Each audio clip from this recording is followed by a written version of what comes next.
If you think you live in one of the biggest cities, Sydney, Melbourne, Brisbane, and the house prices are crazy, you don't have to do the traditional way. Don't have to put yourself in that trap. Do rent vesting. You are your best asset. If you keep investing time in you and money in you. Why the hell Dubai is booming like crazy, even though they are freaking stupid apartments, absolutely stupid investments, by the way. Stupid investments when you buy apartments because you're not owning anything. You don't own the land. But the reason that they're booming is because they have no tax. The best way to offset any sort of illegal money is real estate. There's a lot of black money in India, bro. Like so much black money, it's not even funny because they don't pay taxes. You know the amount of people who pay taxes in India? About 5 to, 10%, that's it. Being a very smart, savvy investors, you do have to understand that there are going to be cycles. If there's a hype cycle, you ought to make money. You ought to make money there because if you don't understand that, well, what's the point? All right, guys, welcome to the Commercial Property Strategies and News Podcast. This is episode number 7. Well, lucky 7. We have Dan today. Dan, welcome, my friend. How are you? I'm doing very well. That's so good to see you, man. We've been trying to do this for a while, but finally we've made it. How's things going for you? And things are doing really good. Well, a lot of people are talking about, hey, market is doing this, market is doing that. Tell me, what do you think about the market? We're probably expecting some rate cuts soon. That's exciting.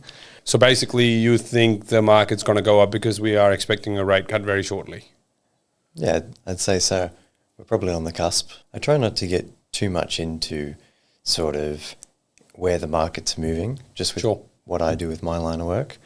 It's more about focused on how do we create some sensible strategies for people and make sure that they've got their necessary cash buffers. That way, depending on wherever the market goes, they're good.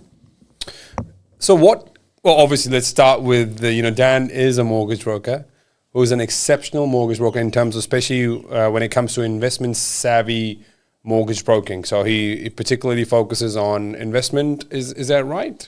Yeah, that's spot on. Okay, great. Do you want to tell us how old are you and how did you get here? All right. Well, I'm 23 and I was lucky enough to start in this industry at quite a young age. I had someone that was quite interested in taking me on at right after school at 18. And it's a little bit of a funny story. Sure. Being in sort of this line of work, not too many people are willing to take a chance on you at a young age. Well, that's the worst thing that they can do. By the way, I actually say up until you are 30 years or 35 as well, you should be all in and taking as many risks as you can. So kudos to you, well done to you that you've done that, by the way. Most of the people don't do it. Yeah, thank you. It was funny because the employer that I started working with, he decided when I called him up, he goes, I'd like to meet your parents. And what? Yeah. Parents? So why? Yeah, exactly. Like, how old were you, by the way, then? 18. So why would you? Okay, well, interesting. Keep going. Sorry. It is a little bit interesting. Yes. So, parents being busy, self-employed, not having too much time to themselves, let alone time to take out of their day. He said, I want you guys to drive about 45 minutes from home, meet me at this cafe, and bring your parents along. And yeah, reluctantly, my parents decided, well, it's going to get him a job in this industry. It looks pretty good. Make time out of their busy day to come across and do that. And I remember I had one suit at the time. Which one? What color was it? It was a navy blue suit. Oh, wow. Navy is usually financed, by the way, guys. But yeah. I had worn it to my school formal. Oh, okay. That's good. Even better. So you saved the money. Yeah, that's the one suit I had. And I had this resume and had all these things that I thought, would be great for an employer to see. And we sit down in this cafe, which was in the middle of a busy shopping centre. And I'm sitting there with my resume all excited. Didn't ask me one question, didn't even look at the resume. Why is... Okay, interesting. He just kept sort of talking to my parents and asking them about their business and then asking them about my involvement with their business. Interesting. He had this view where if you sort of come from a self-employed family, you might take a little bit of a different view on things. And yeah, I'm very grateful that he took that punt on me.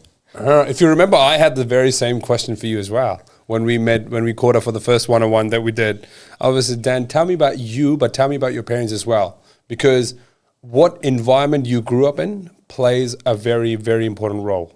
So the reason that who I am and how I have raised to be this guy, always taking risk and, you know, going out and about trying to help people as much as I can, is from my grandfather. Yeah. He was an entrepreneur, like really, really entrepreneur, like very successful developer, property builder as well. Back in the days, they used to call him A-class. A-class basically means that he could do any project up until any amount. He did not have any sort of, you know, every builder's got like, I met someone in you know, one of the networking groups that we all know. And there was this guy who was like, I don't want to go anything more than 7 million because that's what my insurance allows me to do. My grandfather had no cap on it, so he could do as many as projects and do as many as big projects as he wanted to. So because of him and because of my grandmother, that's who I am. That's why I am who I am. So that plays a very important role. So whoever that guy is, a very smart dude. He knows what to look for. That's good. Keep going. Alrighty. So keep going about the story. Yeah, sorry. Yeah. Oh, well, that was pretty much the rest of that story. He went down, and his view was, you know, if you come from a self-employed household, you generally take a bit of a different view. And he took a punt, invested a lot of time into us, and yeah, extremely grateful for that. So have you always been someone wanting to do finance, or was that something that someone put in your mind somewhere subconsciously? So why finance? Why mortgage broking? This one could be a little bit of a funny story. Sure, that's what we want to know. So I've always been good with numbers. I did 3-unit in like mathematics in year 11, and then in year 12 we took up 4-unit mathematics. So it's always something that I've just really enjoyed and gotten along with. Not to say that is a massive prerequisite for finance. No, I don't think so. But it's something that I've enjoyed, whether it's any type of analytical research, figuring out, you know, going deep into the numbers and finding how can I really get the best out of this situation, or really just trying to learn from the numbers, because there's always something there. Numbers do play a very important role. Yeah. You and I know that. Yeah. We do. But I was actually a little bit misguided at the end of year 12. I'd done my HSC, did all that sort of thing, and I was very unsure as to what I wanted to do with my life. And so when you say misguided, tell me more about that, because I really want to know what happened there. Well, Was it a teacher? Was it a mentor? Was it someone that you know, someone you trusted? Who was it? it could be a poor choice of words, but you could just say the media and the internet.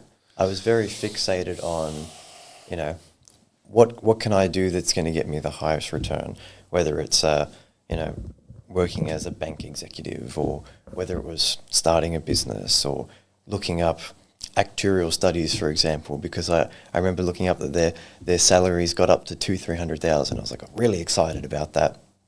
And that left me almost a year outside of school when I had just had analysis paralysis as to what I should actually do. So I was working inside the family business, helping them out in their day-to-day operations, and they were just sort of nagging me along, right? When are you going to start your career? When are you going to start your career? And Interesting. yeah, there was a few people that I was friends with, and like from school, and I decided, why don't I just get a job with my friend? That should be fun. They do something in, you know, business finance, and they do something in mortgage broking. That seems pretty cool. So decided to get a job with my friend, which is, you know, completely unconventional and off the cuff. Yeah, look, but by the way, you can actually make that better as well, only once you have a clear understanding of who's going to do what. But the problem is when you go with friends, then it doesn't really turn out to be very, very good. I've already made that mistake. You know, someone that I wanted to help, he had a gambling problem. No one would give him a job. He was working at a warehouse, you know, making the minimum wage. And he was like, hey, I need a job. And we were looking to hire. I gave him the job, and he tried to backstab me as well. So, yeah, right. Yeah, so things can go very wrong if we don't have a clear understanding. I thought that I had a clear understanding with him. Hey, look, you're going to look after the operations, and I'm going to be out and about the guy who I am, and want to meet people, want to add value. So, but also, when you have wrong people in your ears, it can actually create a lot of chaos and a lot of problems. Yep. That taught me a lot. So I'm now very careful with, who I'm hiring. Even in its simplest form, to sort of touch on when you have like the wrong people in your ears, and I'm sort of going to relate this to property a little bit as well.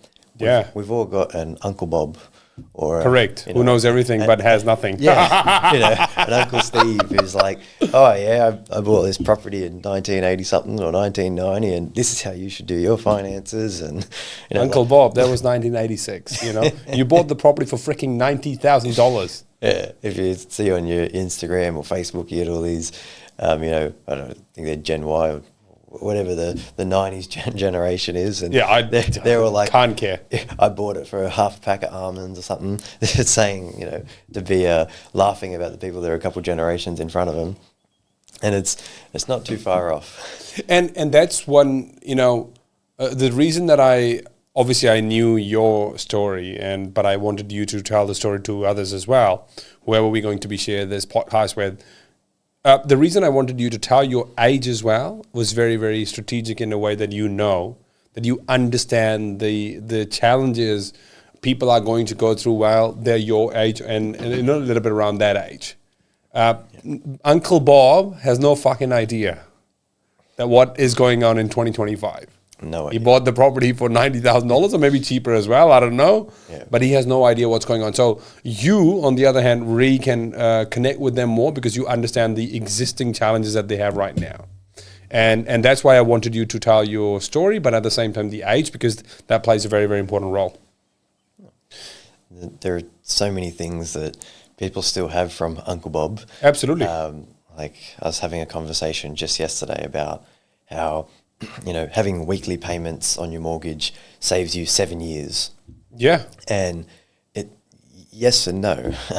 A lot of the time... Depends. Yeah, a lot of the time when people do that calculation, they're dividing their monthly mortgage payment by 4. But there's not 4 weeks. 4.3. Yeah, there's 4.33. It's 4.3 from the banking perspective. Most of the people would have no idea about this, by the way.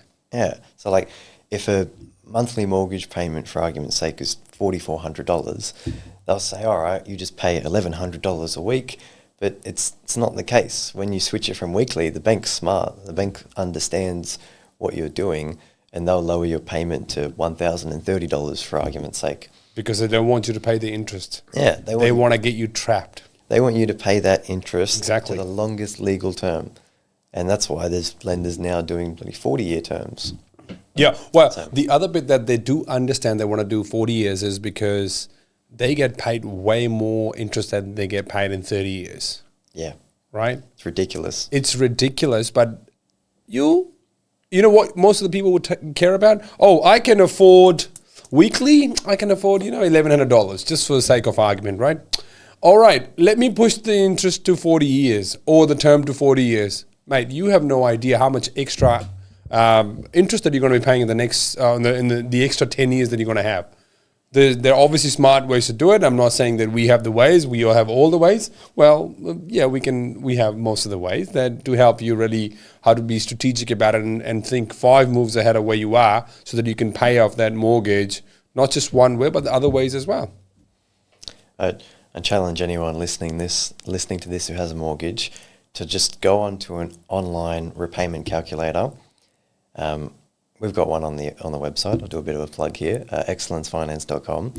But just go on to an online mortgage repayment calculator. Do you want to spell your website as well? Because it's not exactly excellence, right? It's excellencefinance.com.au. I just short. Good. What's the spelling? Is it the EX? Or yes, so EX. Oh, cool. CELL. I want you to do a full plug, by the way.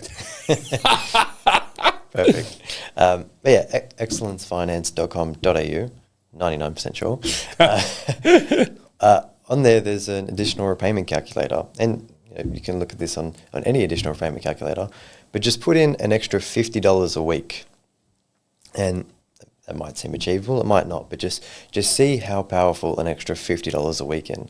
Because on a $600,000 mortgage, that ends up saving you $120,000 interest. Only if people would actually do that as well. Because most of the people, they think, oh, you know what, $50, why would I do that? People don't understand that Warren Buffett, who's got I don't know how many $billion right now. That's what his worth is. He made 99% of his wealth after 60 years old. That's the power of compound interest or compounding growth, if you want to call it. So $50, most of the people think it's a very small amount, but it turns out to be humongous amount when you see it through, through a number of years, or let's just say after 20 years. But mate, do it. He's giving you everything. Why would you not do that? Or if you want to have other strategies, because I got a message on Instagram. We get a lot of messages, and this guy whose wife is on maternity leave, he's on about $80,000. Wife was bringing in about 75. He's got a mortgage of 600 and something. Mm-hmm. He's like, mate, I am hand to mouth. Literally, I have to do a second job. I'm driving Uber. I'm doing DoorDash, Uber Eats. I think DoorDash, same thing. Yeah. I've never done it in my life, by the way. That's why I don't even know much. I don't eat crap. But sorry, it's another thing. So he's doing DoorDash and Uber Eats at the same time so that he can bring in some extra cash so that he can keep going. Yeah, right. And there's going to be times in like everyone's lives when the money's coming in, and there's going to be times when the money's not coming in. Yeah. The thing that a lot of people don't really forecast or like take advantage of is the times when the money's coming in, put a little bit away. Yeah. And do it on an offset account. Would you recommend that? 100%. 100%. You just put a little bit of money in your offset. You've got the same sort of benefits as if you're making those additional repayments, which we just touched on. And you've still got access to your money in that rainy day fund.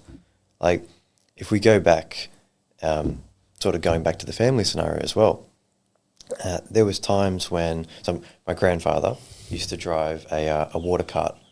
A water cart? Yeah. So wow, where? Just in Western Sydney. My God. Yeah, but interesting. He'd go all around. I think furthest he probably goes 100 k's north, 100 k's south, and in the big subdivisions that they were doing, his job was to, I'm going to butcher this, but it was to sort of, wet the dirt to some degree. I think that would help compact it. Yeah. I see. Okay. Yeah. Just to flatten the surface? I believe so. I think that's what or maybe, yeah. Okay. Keep going on. Maybe wrong as well, but yeah. Definitely butchering it. Because we're trying our best because all we're doing is zooming right now. Yeah.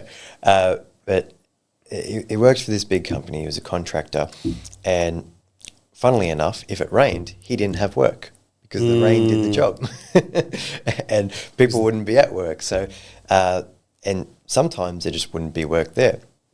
So it'd be really good, or, it'd be a good income for 6 months. And then there were periods in time when he wouldn't get any income for 6 months. That happened a couple of times in his working tenure. Now, I'm not sure if he had the foresight prior, but he definitely found out one way or another, you have to keep money away for the rainy days. And this is something that people still don't do. Like, some people plan their families out, they plan their finances out, that type of thing. There's going to be some big rocks in the jar. You're going to be expecting that you might want to buy that home. You're going to be expecting that, hey, you might be starting a family. You're going to be expecting that, hey, we want to get married soon, that type of thing, that might have a cost associated to it. If we can put a little bit of money away in the good times, then the bad times won't feel so bad. Man, this is such an important thing. I'll tell you something very secret that I've never told anyone. Okay. So when we were almost on the verge of bankruptcy, when my father, did not take, some of the decisions right, I think my grandfather was in late 70s, right? So my father obviously then told him, hey, look, this is the amount of debt that I've accumulated. Because what he did, he got loaned from one bank, one credit card, and then paid off the other, and he got, obviously trapped with all of that. I remember my grandfather was like, hey, his money. He's 79, man. He's like somewhere like late 70s, early 80s. I can't remember like very, precisely. But he had money then as well. And he was giving it to my father to pay off some of his debts. So what we're talking about, he's like late 70s and early 80s. He still had money to give it to my father so he could pay off his debt. Yeah. So that's the power of you when you put money aside for your rainy day. Well, you don't know when it's going to go. But the other bit, which most of the people don't understand, is there's obviously other ways to do that as well, which is basically, if you think you live in one of the biggest cities, Sydney, Melbourne, Brisbane, and the house prices are crazy, you don't have to do the traditional way. Yeah. You can just simply offer rent vesting. So the guy who messaged me saying, hey, mate, I'm hand to mouth. And by the way, literally, I'm getting so many messages because of this. Hey, I've got 2 properties, but I don't know. I'm stuck, man. I'm really, really feeling the pinch. Interest rates are now 6 and a bit %. What you can do is you don't have to put yourself in that trap. Do rent vesting. Yeah. And this is becoming increasingly popular. Yeah. I was going to say, sorry to... No, please go, yeah. But a lot of sort of young single investors or even young couples that are in the early stages of their career, if they're trying to buy something in Sydney or even Western Sydney, they're forking out $1 million, $1.5 million to find something that they would feel comfortable in living in and something where they would feel safe as well. So a lot like the requirements for that usually are earn somewhere between, for argument's sake, $250,000 as a couple, and then also have this massive deposit, because at that point the grants and concessions don't help you too much. So you got to fork out, let's say, $100,000, $150,000 by the time you pay your stamp duty, your mortgage insurance, and that still leaves you with just the minimum deposit. So these people are saying, well, we don't have the income for it, we can't save enough to do that, let's buy something interstate. And it's usually with a little bit of reluctance, and then you connect these people with the right professionals and you show them what these people have done, and it gets them that entry level into something. Absolutely. There's plenty of hotspots over the last couple 100%. of years. And most of the people have this myth that wherever they want to live, it will be the part of Australia that will grow the most. But the reality is that's not the case. Usually where you want to live, they are usually very established places. And what they do is over time, they don't have the similar growth once they had it in the past, because now this is a very established area and you will get growth. Obviously, I'm not denying the fact that you won't get it, but you won't get that double-digit growth that you might be looking for. That would be way more helpful for you to really buy your own property later on. So part of the strategies that I do, so we have a very smart property planning strategic system. I can actually show you exactly, Dan, these are the only properties that you need. Right. So for example, let's just say, you have X amount of money. We'll send you the same fact find as what we do. Hey, how much money do you have? What's your income and all of that? We get that information. Then strategically, I can show them through the stats. I'll show you the system afterwards as well. Actually, I wanted to show you.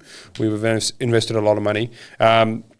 So I can actually show you exactly, hey, Dan, if you buy a property in 2025 for $450,000, growing at about 7%, which is the last 40 years of a residential, and let's just say if it's got a 5% gross yield, and then we buy another property in 2026, $450,000, and then let's just say same 7% growth, 5% yield, and then we buy another property in 2027, and this time around, let's just say we buy a commercial property for $1.5 million. These are the only 3 properties that you need to retire in 10 years with $120,000 passive income. All right. I can actually show you everything right now. Once we're done with it, I'll show you.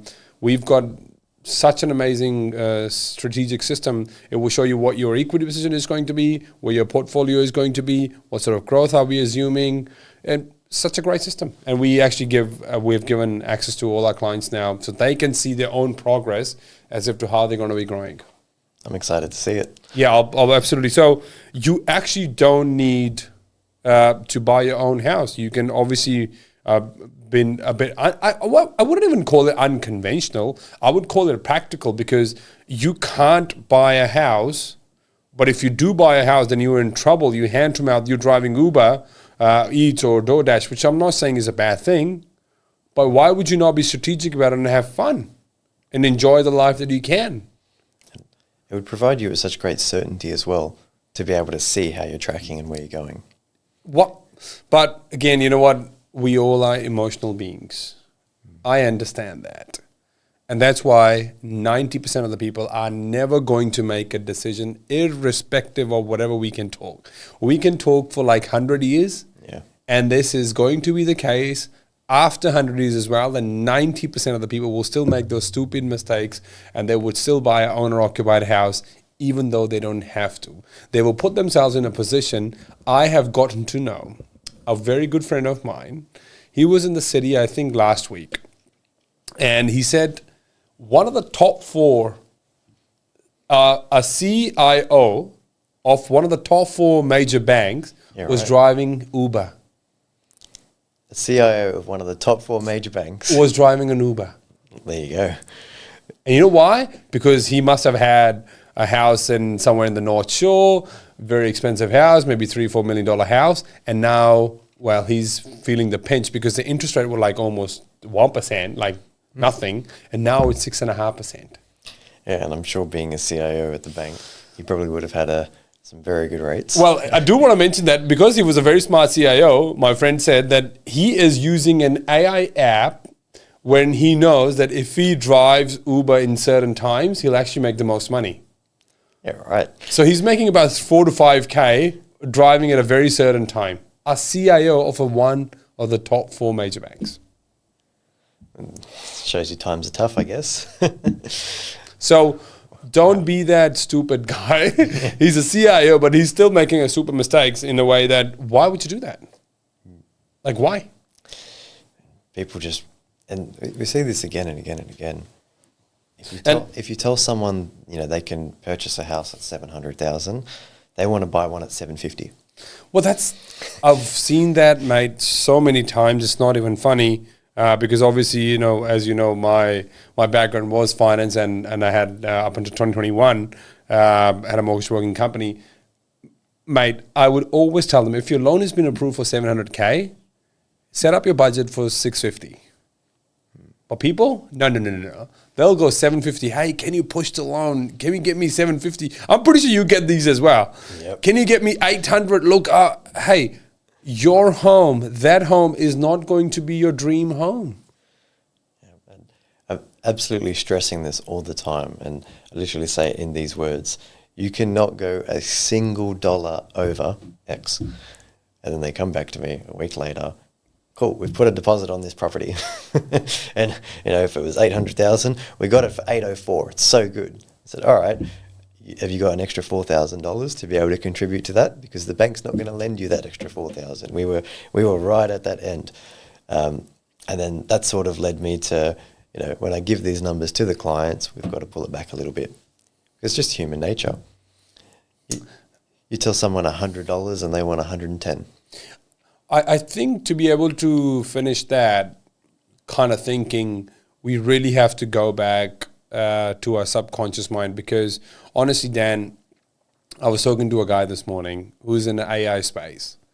Yeah. And he was like, mate, can you introduce me to real estate agents who are sellers? Because I can really solve their problem through automation. Yeah. So I can literally show you the messages that he dropped me. And he was asking me, hey, what are the biggest challenges for those guys? I said, can I be very honest? He's like, yeah, sure. I said, it's personal development. Yeah, right. Well, they reach a cap or? It's the way of thinking. It's the subconscious mind. And the reason I'm talking about this is it's who they are. Until unless we as human beings to really decide that, hey, I really want to change this sort of thinking that I have because somehow, somewhere they have picked it up. It was a schooling system, then the uni, and then the friends, and then the peers, and the peer pressure. Oh, I have to buy a house. That's what it is. Until unless we go back to that particular thing and we really rewire the whole brain that we have or the way that we're thinking, I don't think so that we're going to change that. But I really, really want people to really make this decision. You know what? I don't want to do this. I don't want to get trapped. Because that way, and I told him, I said, honestly, it's personal development. That's what their main major problem is. But that leads to then they are not able to get leads, sales, and so on and so forth, and relationship, and bad kids, and all of that. It all starts from there, man. Yeah. It's just that. So until unless you change the way you think, you're gonna get trapped. Banks are very smart. Why are casinos making hell lot of money? Why? Because they understand you. Yeah. And banks, they understand you. like they're institutions that have been around, the major banks probably been around 200 years, right? Probably more as well, yeah. So any business that's been around for 200 years, they've figured some things out. They've figured some things out about you. Of course. And they've made it better and better and better. Yeah. So my cousin told me that he's got a friend who's in a very top, he's like a top of the very major company, right? I don't want to name because then you'll figure out who that person is. He goes to Shanghai casino once in a year, and he'll probably spend about $500,000 there. Yeah, right. It's contributing to the local economy, I guess. It is. But you know what they do? When he lands, he gets a limo. He probably gets around on a private jet as well. Spends about a couple of weeks there. Gets an amazing penthouse. He can drink as much as he wants. He can eat as much as he wants. He lives in the top hotel there, like top of the top. But he loses about $500,000. It's still a very great business model, by the way. Oh, yeah. So if he's there for, let's just say, a couple of weeks, let's say the cost comes around $100,000. I'm just saying. But they already know they got his track record that, hey, he loses about $500,000 on an average. I'm sure they'll be quite sophisticated with what their margins. Absolutely. Bro, $400,000 profit by just investing $100,000 And in 2 weeks. They're a little bit smarter than that too. Of course. They'll have partnerships in place where that $100,000 doesn't cost them anywhere near. Absolutely. So I'm just saying, let's just say worst case scenario. Yeah. I'm just saying worst case scenario. He spends, or the costs come up to about $100,000. Brother, he's going to lose $500,000. Yeah. In 2 weeks, where can you make $400,000? Let's get the star back in business. So, mate, it's just way you think. So, and most of the people think that this is a cliche. Oh, it's all personal development. Yes, it is. That's why you invest a lot of money. I don't want to say things because I know you. Yeah. Probably shouldn't share the amount, but yeah. Me too, mate. It's quite a bit that I've sort of invested in myself, and that's come in the form of many different things. Absolutely. So, but I openly share my amount. I've invested about $500,000 in the last 5 to 6 years on myself. I openly say that $500,000, close to that amount, I've invested on myself, made some mistakes as well, and I count them as as a learning lesson as well. So I've made those mistakes, but that's okay. Well, why not? I'm getting close to probably about, I haven't priced it up in a while, but it's close to about 80 grand that I've spent on myself. And that's not, you're earning a great salary, and that was like pretty much all of the money that I had. Just because I've just seen time and time again, if you constantly keep educating yourself, you constantly keep spending money on trying to improve yourself, trying to do better, then you'll do better. You'll find that way. And that comes in any form of life, not just in a business setting or in a financial setting, but if you constantly keep investing time and investing money in yourself, like I've heard this time and time again, and I've only just started listening to it recently. You are your best asset.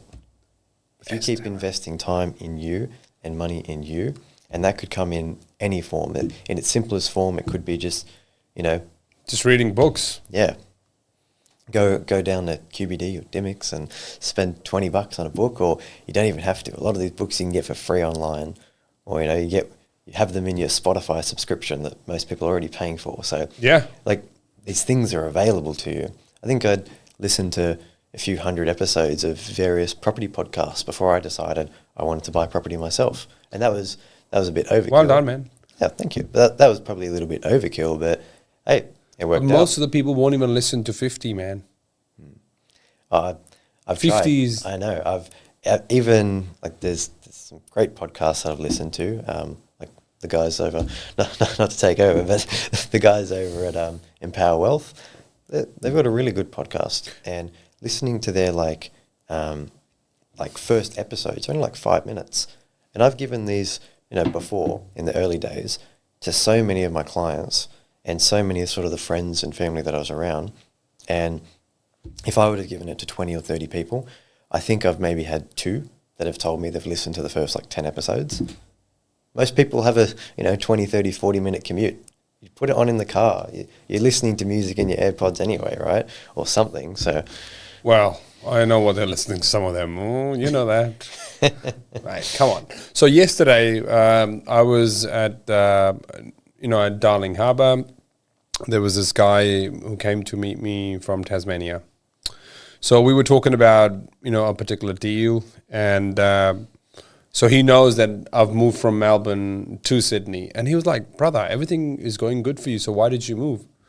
I said, man, go ahead and read the book from Steve Swashman, What It Takes. And he was like, what is in that book? I was like, if you don't pay attention to the policies or the government that you have in your particular state or the country and where you are invested, you get screwed. And he was like, what do you mean by that? I said, have you gone through the Labor policies and how anti-investor policies have they come up with?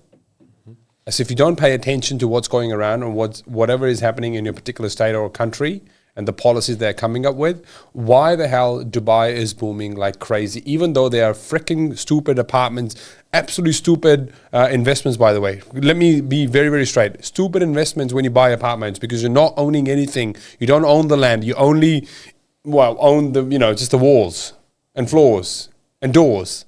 You don't own anything. But the reason that they're booming is because they have no tax. No capital gain tax. No stamp duty. Nothing at all. Like literally nothing at all. So that is why, the other thing is that there's a lot of black money, which is the best way to offset any sort of illegal money is real estate. You familiar with the show Peaky Blinders? Of course I am. I've watched all the 6 seasons. Peaky Blinder has taught me so much that it's not even funny. Yeah. Have you seen that movie, Denzel Washington? What's that movie? Godfather? No. Where he's a drug mafia and all he does is buys real estate and that's it. I've seen lots of snippets of it. Yeah, so do you know what I mean? So this is exactly what's happening. All the Russian money is going there, mate. People don't have any idea. That is why the market is going absolutely, all the Russian money is going there. A lot of money from India is going there. There's a lot of black money in India, bro. Like so much black money, it's not even funny because they don't pay taxes. What they do. The amount of people who pay taxes in India? About 5 to, 10%. That's it. Yeah, right. That's it. I know of lots of people there that have, 9-figure property portfolios. Oh, yeah. By Australian dollars, standards over there. And it's like, Brother, but they don't pay any taxes. So that is why the Dubai market is going crazy. Yeah. It's the policies you have to pay very, very attention to pay attention. But being a very smart, savvy investors, you do have to understand that there are going to be cycles. If there's a hype cycle, you ought to make money. You ought to make money there because if you don't understand that, what's the point? If you're an early adopter in that space, or even sometimes you catch the second win. You still win. Yeah. Second win is good. Like, I could probably rattle off a dozen things that Victoria's done and why everyone's pulling away. Like, you're familiar with WGT in Victoria? WGT? Yeah. Is there a new tax now? Oh, okay. Oh, shit. I've got something here. What, did that happen in the last week or a bit? Like 3 years ago, 2 years ago. 3 years ago? So there's a tax in Victoria WGT. Okay. called Keep going. windfall gains tax. Now, I'm not an accountant, so let's preface that right off the get-go. Do your own research. But windfall gains tax is something they proposed, and I'm pretty sure they put it forward where if a property gets rezoned and the value is deemed to be increased at the strike of a pen, to use their technology or their term, sorry. I see. If it's rezoned at the strike of a pen, what do you think they tax you in a percentage form? Take a guess. Oh my God, must be 50%. It's more. It's more? It's more. They tax you 62.5% on the first $500,000. And then every dollar after that, they tax you at 50%. So, it slides down. I was almost correct. So what does this do for anyone that's Wow. looking to do any development? Anyone that's looking to buy that city fringe land and try and lobby the council to build 100 homes or 1,000 homes, they're not doing it in Victoria. Because why would you when half of the margin that's in the land is now gone? And that's one of probably a dozen taxes that you'll pay if you're trying to develop property in Victoria. But it gets worse with WGT. It gets worse. They don't tax you on the realised gain.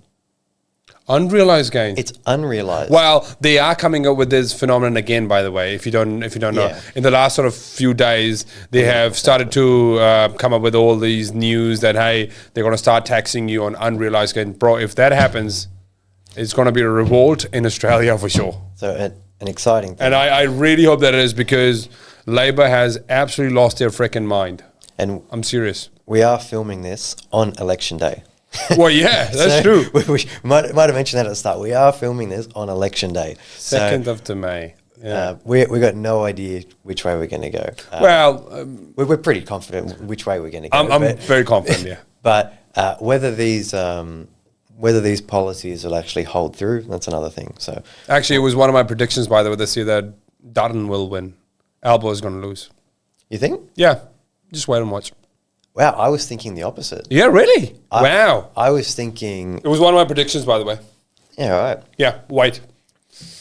I was thinking we'd see a re-election. It usually happens whenever you get a new government in. More often than not, they get re-elected because they can sort of blame whatever they did in their term on the previous. Mate, I don't want to swear, to be honest, I really want to. They've really screwed it. Yeah. Like, it's the free handouts that everyone's getting. It's just absolutely nuts, man. It's just crazy, bro. Like, honestly, it's nuts. I mean, it's helped anyone that owns property.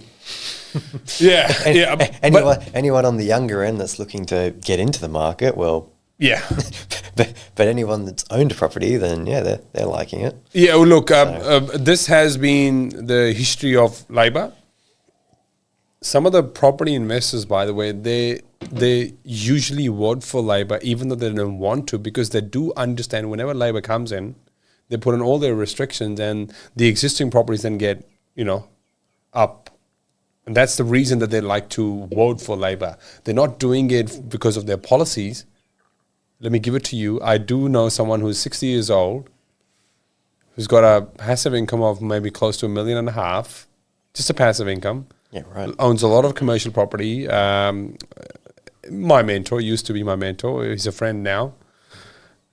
He does that. And like, hey, I would vote for them because it helps me and my portfolio.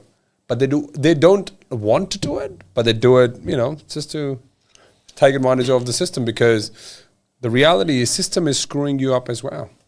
Most of the people don't understand that, by the way, bro. Yeah, without tying any connotations to either party. Yeah. Whenever you're creating policy that incentivizes people in the short term, there's always going to be that delayed effect in the long term. And you can look at this from some of the policies that they've had recently. And either party, let's say you incorporate a first home buyer scheme, or we'll say the help to buy scheme, for example. That's something that was announced years ago, and I think it's only come into effect not too long ago. I think I haven't kept up with it. Please don't do it. I haven't kept up with it completely, but when they initially sort of talked about this policy, they said they'll give you, they'll purchase 40% of your home in this shared equity scheme if it's a new home. But if it's an established home, they'll only purchase up to 30% of your home. Now, we could talk about what happens after that, but let's just talk about this. What they'll be creating there is almost like a secondary market. Just like you buy an iPhone and it's nice, or like a car. You buy a car, it's nice, brand new, but now there's a used car market because in that initial, when it was new, well, if your borrowing capacity was, for argument's sake, $600,000 and the purchase price was $1 million, well, the government was willing to spend 40% of that property, so $400,000. So now you can afford to pay $1 million for this.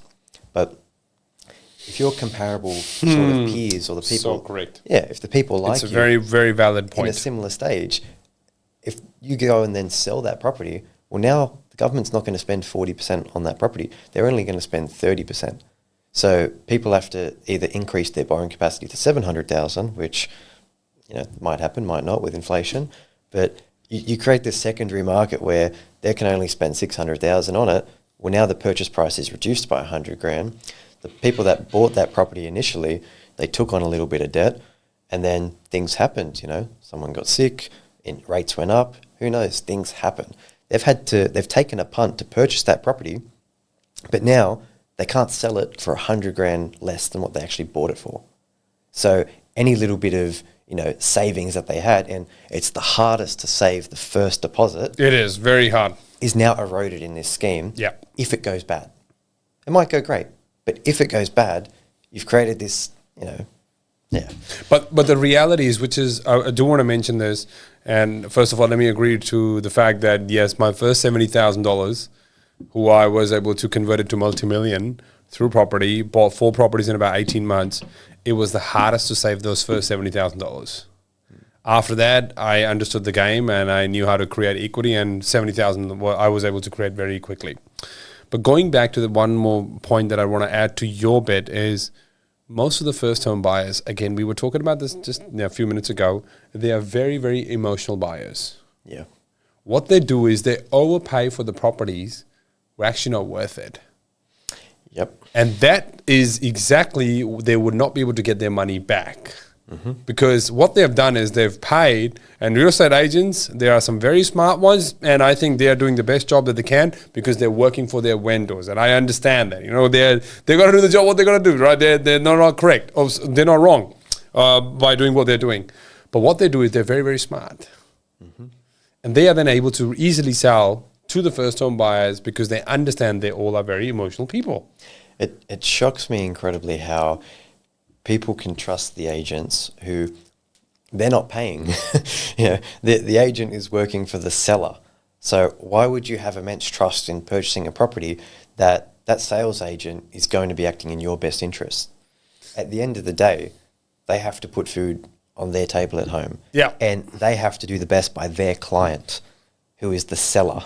So their client, they might want a great sale price. They Absolutely. might want a really quick sale, depending on whatever their circumstances are. Absolutely. But they have to do what's right and best by their client, not the purchaser. You're not their client.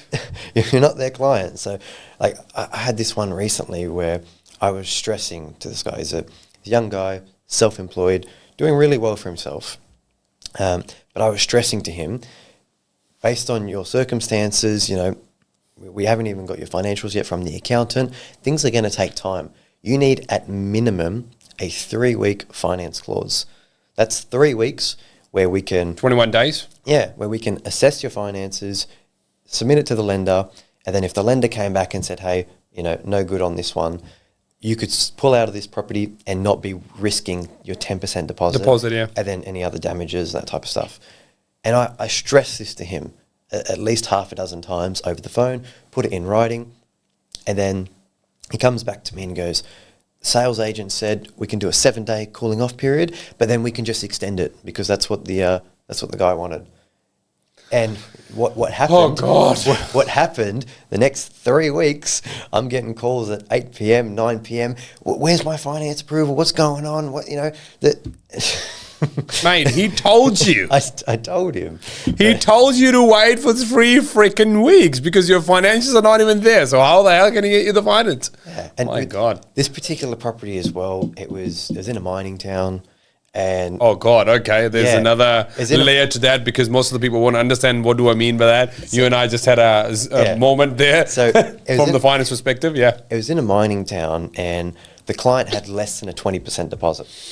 Okay, so that meant that a mortgage insurer had to get involved, and the mortgage insurer has these postcode restrictions. Yes. So depending on if it's in a metropolitan postcode or somewhere that the insurer deems to be very low risk, they don't really look at it. They give it, they tick their boxes and they push it through.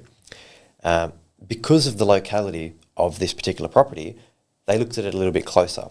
So we had to go through the bank, like they had to get their main approval team to look after it, and then it went to file quality within the bank, which was a secondary team. But then we had to go to a tertiary team, a third team, which was the insurer, and sell it to them.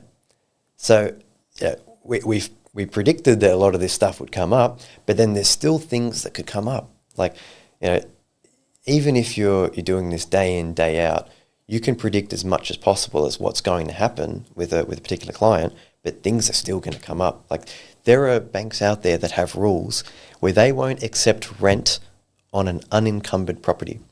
They won't consider rent on a property that has no debt. Yes, look, I understand because, again, of my history.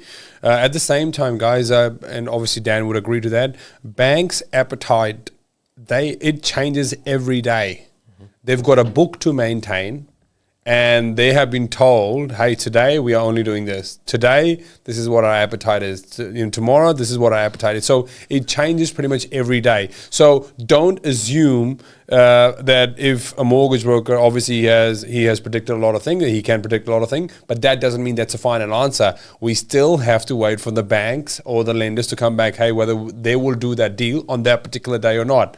So it's a very complicated, it's a game that most of the people don't understand, and my father did not understand either. So that is the only reason that I was like, you know what, let me really make sure that I try to understand the finance game. And brother, ever since I've understood the finance game, I'm thinking to myself, why the hell would I even buy my house?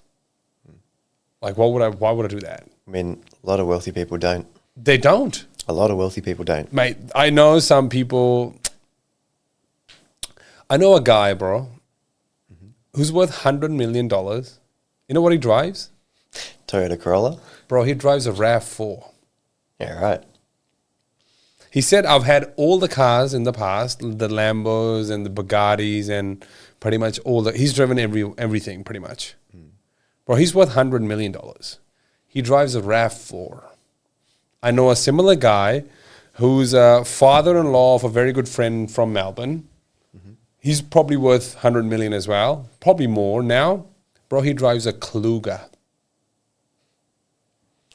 Seems like they know something that, the people buying. They drive Toyotas, bro, like Kluger, RAV4. I'm like, right. Because I have already understood when I had $1 million in my account, I was driving a $7,000 car. $7,000. That was a Toyota as well, by the way. I was like, oh, that's an amazing car. Why would I want to change? Yeah. And I think there's, I'll sort of elaborate on something a little bit. I say this not to sort of say, save every penny, but I've got a Toyota Corolla, and it literally cost me $40 a week to service it. $40 to service it? Yeah. I go to Super Cheap Auto. I buy the filter. Oh, yeah? There was the oil on sale, so I bought 4 drums or 4 bottles. I don't know if that's going to go off or not. I'm not the mechanic. Call my brother up, and we do it together, and it's $40. Now I could go and get spend $100 grand, $200 grand on a nice BMW, finance it, get a $4 or $5 grand a month payment, and on top of the insurances and everything else, and then I don't even know what it would cost to service, $1,000, but I'm building something. You know, that if I wanted that, if that's what genuinely made me happy, I'll do it, right? But the cost of that now is so expensive. The cost of that in 5 years' time for where I'm going to be and where we're going is not going to be nearly as expensive. It's the compound growth. It's a compounding interest is what we call it. So it's such, bro, I don't still drive a flashy car. I don't want to do it because I'm literally restricting myself to buy another property or to do a next deal that I can easily do. Why would I do that? If I sell any of my houses, like one of those houses that I have out of, you know, let's just say 7+, I can buy a Lambo tomorrow. But I don't want to do it. It's just, it's stupid. Why would I do that? It's about practicing delayed gratification as well. It is. Only I wish I could, tell you more about it. So I understand where I am. I know exactly where I'm going because I use the same planning system, the strategic planning system that, you know, we do it for our clients. So I know exactly where I am. I have a goal in mind. I'm almost there. So once I reach that, I'm like, oh, you know what? By the way, I'll probably buy a Kluger. I don't know, man. I think it's a very practical thing to do. And there is a book, and I might butcher the author's name. I might even butcher the name of the book. I think it's called The Psychology of Money by Morgan Housel. I think you're right. The first name rings a bell. I don't remember. It's the white color book, right? The white. I want to say so. Yeah. I remember. I remember reading the book as well. I can't remember. Sure, Morgan, yeah, sure. I'm sure Jasmiit will put it in the. We'll put it in. Yeah, absolutely. But this book sort of talks about really the psychology of money, and how we sort of view it, how we behave, and how we have our emotional ties to it. And one of the things that sort of mentions is the true happiness that we get is in experiences. It's not within keeping up with the Joneses. It's not purchasing the bigger home and getting the flashier car. It's investing in experiences, and that could look like traveling. You know, that could look like just trying new hobbies or activities. It's all about the experiences. So I'm more than happy spending an amount of money that's meaningful to me. Yeah, man. On an experience. Absolutely. But when it comes to spending an amount of money that's meaningful to me on stuff, like a car, or, I don't know, like something that'll just collect dust around the house, it's not super exciting to me. Oh, look, I would say that if later on in your life you want to experience that, you should. I will experience that as well. It's just that I do have a date that I want to do it by, or I have a time that in my mind that I'll do it by. I don't want to do it and be a hindrance in the goal that I'm trying to achieve. One of my mentees, she sent me a message. She was like, I want to buy a Jeep. I'm like, why would you do that? Because I know her situation really well. She's got a couple of properties. She's trying to grow the business, right? And I said, oh, it's a flex. I said, you know what the real flex is? The real flex is having a $10 million portfolio and driving an Outlander. That's what the flex is. Really, really good client of mine. Been a massive supporter to me and, you know, other businesses. I want to say he's got, add him up, it's about $7.5 to $8 million property portfolio. Good. He's got about $1 million in debt, but he's got $1 million in the offset, so completely counteracts it. Drives around in about a 30-year-old ute. He's a tradie. Good. Not super flash. Does his thing, but whenever he wants, he can just pack up, school holidays, take the kids snowboarding. Pack up. That's the perfect life. School holidays, and let's go to Japan, because he's got this cash flow coming in that's doing great. You talk to him, you know, you'd be like, okay, this guy knows a few things. He's pretty clever, but you just see him on the street and you wouldn't predict anything of it. He's not one to sort of say, you know, go do this, go do that. Smart guy. But he just does his thing, does well for himself. I've been lucky enough to sort of work with him. Oh, good. And learn a lot of things from him as well. And yeah, just you would not predict it, but he can go and just create these beautiful experiences, these meaningful experiences for his wife and kids. Brother, I drove 1994 Nissan Pulsar for 7 years while I was saving for my $70,000. 1994 Nissan Pulsar. I had about almost 30,000 Ks when I bought it. Yeah. 230,000 Ks when I bought it. And I obviously drove it for another, I don't know how many, for 7 years. But I drove that to save my $70. Oh, sorry, $70,000 that allowed me to live the life of freedom that I am living right now. And then if you had like a, plotting the dot points as to, net worth on age, you would have seen it just explode exponentially. Oh, absolutely. It's just a matter of time. That first one. Yeah, it's just a matter of time. Dan, it's been an absolute pleasure, man. I want to keep going as much as I like you. You're such a likable guy.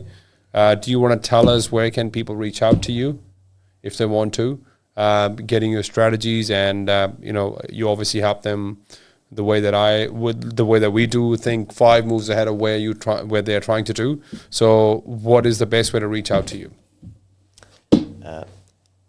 Best way to reach out at this stage would be on the website. So website which we mentioned before, which will be in the description. Correct, 100%. excellencefinance.com.au. For those of you sort of driving or listening to this while you're in a vehicle, don't go on your phone now. but when you are listening, when you're away and you're able to look at your phone, it's just Excellence Finance, spelt sort of how excellence is spelt, .com.au. On there's sort of a link where you can put in your details, and then my team will see that, and we can straight away sort of reach out to you. Otherwise, if you sort of want to connect with the personal brand, you can find me on personal socials as well, and that's just Daniel Sciberras. So spelled SCIBERRAS. All right. Absolute pleasure having you, Dan. Thank you so much for coming, man. I appreciate it. Perfect. We'll see you soon.